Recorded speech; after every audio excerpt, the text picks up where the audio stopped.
The pardoning of the January 6th insurrectionists by President Trump is a slap in the face to law enforcement everywhere.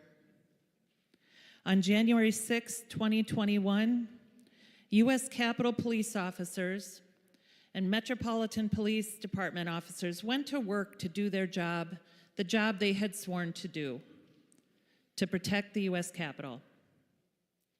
On that day, they were outnumbered and overwhelmed by violent insurrectionists who were bent on preventing the peaceful transfer of power that is the hallmark of our country. The video footage of this day is horrific. These insurrectionists attacked law enforcement indiscriminately and without hesitation.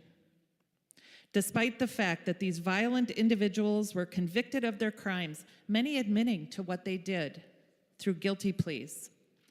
For a reason I will never understand, President Trump pardoned them for their violence against cops and commuted sentences. This was not only wrong, but was an insult to law enforcement everywhere. These individuals who were sent back out onto the street by President Trump have continued to demonstrate that they have no regard for law and order and no respect for law enforcement. We saw this play out in Casper County, Indiana, when a deputy initiated a traffic stop of a pardoned insurrectionist who admitted he was one of those who stormed the Capitol, his words.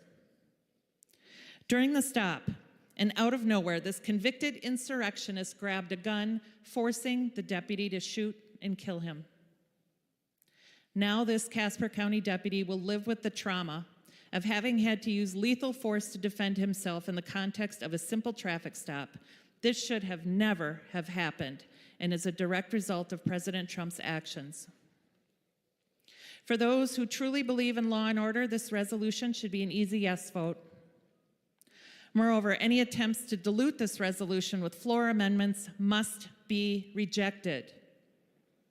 If further resolutions are needed to condemn the action of others, members of this body are free to have them drafted, gather co-authors, and have them heard in committee, just as this one was.